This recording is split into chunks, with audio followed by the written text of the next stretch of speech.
My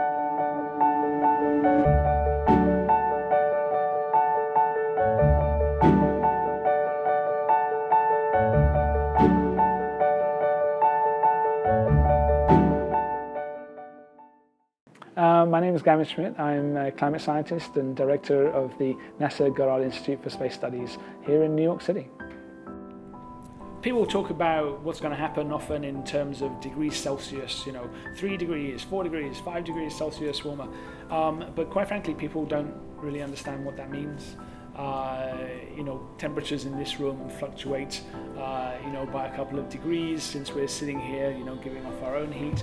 And the temperature here has gone up by a couple of degrees, and none of you have gone extinct, and the tables have not melted. So why is it different for the real world? Well, the real world has a different scale, and so it's important to remember what that scale is. We're in Manhattan right now. We're on the 15th floor. And 20,000 years ago, where we are exactly, we'd still be under hundreds of meters of ice. Right? So the ice sheet on Manhattan would have been higher than we are now. Right? And that ice sheet was part of an ice sheet that covered almost all of Canada and everywhere north of here, really.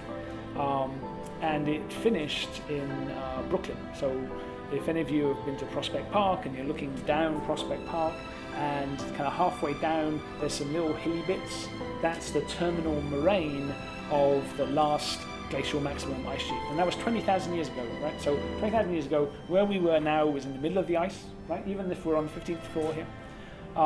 And that went for, another 10 miles south and 1,000 miles north. And I mention that because the temperature of the whole planet during that period, that was a totally different planet that had huge amounts of water in the ice. There was sea level was 400 feet lower than it was now because of all that water that was in the ice. The global mean temperature was only about 5 degrees colder than today. Right? So think of that as an ice age unit, right? The difference between today and the ice age is 5 degrees. Where we're going to be in 2100, given no efforts to reduce emissions,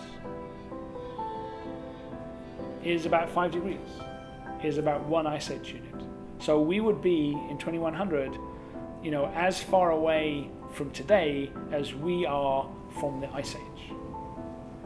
And that's going to be a completely different planet.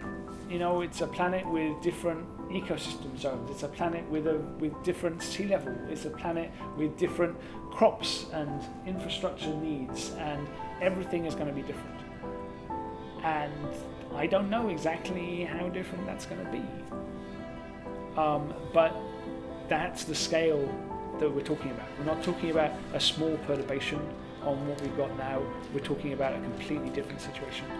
And our concern about that is not because we know exactly what's going to happen. It's because we don't know exactly what's going to happen.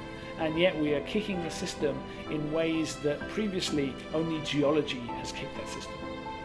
And now we are active geological participants. And that scares me.